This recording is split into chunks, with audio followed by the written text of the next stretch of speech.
నమస్కారం, మీరు చూస్తున్నారు Q99 న్యూస్. నిజం వైపు నిబద్ధతతో.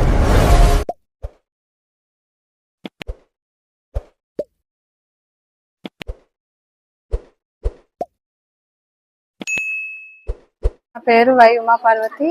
నేను జడ్పీహెచ్ఎస్ గంగుబూడి హై స్కూల్లో చదివాను. నాకు 594 మార్క్స్ వచ్చాయి.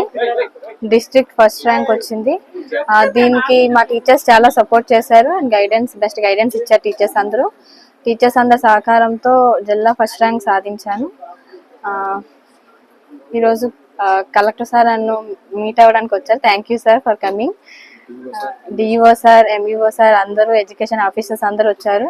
Thank you sir, each and every one for coming to appreciate మీ. Thank you. మెడిసిన్ చేయాలనుకుంటున్నాను. Medicine side interest.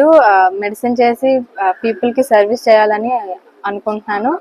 So sir free seat ఇస్తారని అనుకుంటున్నాను. Thank you. మన గంగుబూడి గ్రామానికి చెందిన ఉమాపార్వతి మన జెడ్పీఐ స్కూల్లో చదివి 594 మార్కులు తీసుకొని వచ్చింది. ఈరోజు షీఈస్ ది స్టేట్ టాపర్. ఈ అమ్మాయితో పాటు ఇంకొక అమ్మాయి కూడా మనకు సాత్విక అని సంతకావేటి మండలం నుంచి, ఆ అమ్మాయి కూడా 594 మార్కులు మనకు తీసుకొని వచ్చింది. ఈ పాపను కలవడం కోసమే నేను ఈరోజు వేరే ప్రోగ్రామ్స్ ఉన్నాయి ఒకసారి పోస్ట్పోన్ చేసుకొని పాపను కలవడం కోసం వచ్చింది. సో ఆ పాప పరిస్థితి కూడా చూస్తే మనకు పూర్ ఫ్యామిలీ నుంచి వచ్చి కూడా మన గవర్నమెంట్ స్కూల్లో చదివి 594 మార్కులు తీసుకురావడం అనేది చాలా అభినందించదగ్గ విషయం. ఆ పాపతో పాటు వాళ్ళ ఫ్యామిలీని, అలాగే మా హెడ్ మాస్టర్ గారిని, ఈ స్కూల్ స్టాఫ్ని అందరినీ కూడా తరోగా అప్రిషియేట్ చేస్తున్నానండి. ఇప్పుడు టోటల్గా మనకు మన జిల్లాలో 91.08% మంది పాస్ కావడం జరిగింది. మా స్కూల్స్ ఏవైతే 296 స్కూల్స్ ఉన్నాయో ఈ స్కూల్స్లో మేము ఆల్మోస్ట్ 90% మేము కూడా ఉత్తీర్ణత సాధించడం జరిగింది.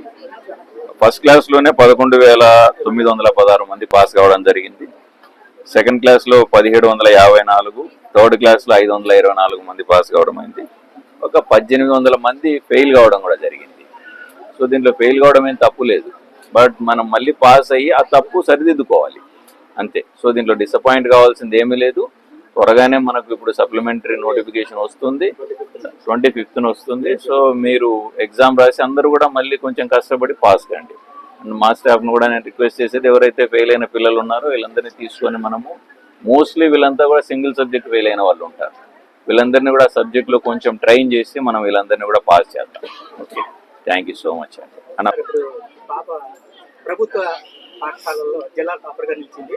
సో కార్పొరేట్ స్కూల్స్ కంటే నీటైనటువంటి చదువుని ఈరోజు గవర్నమెంట్ స్కూల్స్ ఇస్తుందని చెప్పేసి చాలా మరోసారి నిరూపించింది. ఈ సందర్భంలో ఆమె మరి ఆర్థిక స్తోమత లేకపోవడం వల్ల నీట్ చదవాలంటే ఒక కోరిక ఉంది, బలంగా ఉంది. సో దీనికి సంబంధించి మన ప్రభుత్వ పరంగా కానీ ప్రైవేట్లో ఏదైనా మంచి స్కూల్స్లో కానీ ఫ్రీ సీట్ ఇవ్వాలని చెప్పేసి వాళ్ళ కుటుంబ సభ్యులు కోరుతున్నారు. సో దాని గురించి మీరు ఏమైనా హెల్ప్ చేస్తారా? ఈరోజు అమ్మాయి చాలా హ్యాపీ డే అమ్మాయికి. సో అమ్మాయిని ఈరోజు ఎంజాయ్ చేయనిద్దాం.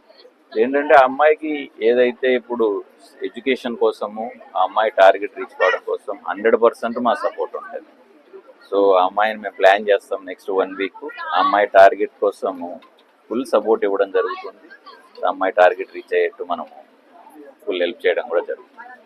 ప్రభుత్వ పాఠశాలలు ఇప్పటికే కార్పొరేట్ స్కూల్స్ నీట్గా ఈరోజు చదువులు జరుగుతున్నాయి. అయితే ఈ సందర్భంలో ఇంకా ప్రభుత్వ పాఠశాలలు ఇప్పుడు ప్రభుత్వ పాఠశాలలు అంటే ఇంకా ఓల్డ్ నోషన్స్ లో ఉన్నారు. ఇప్పుడు మీరు మా ఇన్ఫ్రాస్ట్రక్చర్ చూడొచ్చు, ఎంత అద్భుతమైన ఇన్ఫ్రాస్ట్రక్చర్ మేము ప్రొవైడ్ చేస్తున్నాము. ప్రైవేట్ పాఠశాలలో కూడా ఇన్ఫ్రాస్ట్రక్చర్ ఉండదు. రెండవది మీరు మా బుక్స్ చూడొచ్చు, ఎంత అద్భుతమైన బుక్స్ ఉంటాయి మావి అని చెప్పి. మూడవది మేము వాళ్ళని ట్రైన్ చేసే విధానాన్ని కూడా, ఇప్పుడు లీప్ తీసుకొని వచ్చి ట్రైన్ చేసే విధానాన్ని కూడా పిల్లల్ని అంటే మూసధోరణిలో ఒకే విధంగా కాకుండా పిల్లలను వాళ్ళ టాలెంట్ ఎంతవరకు ఉందని, అందరూ ఒకే విధంగా ఉండరు, అందరూ ఒకే టాలెంట్ ఉండదు. సో ఏ టాలెంట్ తగ్గట్టు దానికి మనం ఎలా ట్రైన్ చేయాలి అనేది కూడా ఒకటి ప్లాన్ చేసి టీచర్స్కి అందరికి కూడా ట్రైనింగ్ ఇచ్చి ఒక లీప్ యాప్ తీసుకొని వచ్చి ప్రభుత్వం వారు, ఎడ్యుకేషన్ మినిస్టర్ గారు, సో దీంట్లో వీళ్ళను స్కూల్లో ఒక క్వాలిటీ ఎడ్యుకేషన్ వాళ్ళకి ఇవ్వడమే కాకుండా వాళ్ళ ఫ్యూచర్ కోసం కూడా మంచి బాటలు వేస్తూ మా ప్రభుత్వ పాఠశాలలు ముందరికి వెళ్తున్నాయి. రెండోది మోస్ట్ టాలెంటెడ్ టీచర్స్ అంతా ఎక్కడ ఉన్నారు? మా స్కూల్స్లో ఉన్నారు.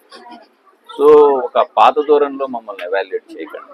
సో మా వాళ్ళు అద్భుతంగా చెప్తున్నారు. ఇప్పుడు మీరు చూశారు, మేము ప్రైవేట్ పాఠశాలకు ఎటువంటి ఇది లేకుండా నీటుగా నిలిచాము. అండ్ ఇద్దరు ఎవరైతే టాప్ మార్క్స్ వచ్చారో వాళ్ళిద్దరు కూడా మా స్కూల్ నుంచే వచ్చారు వాళ్ళు.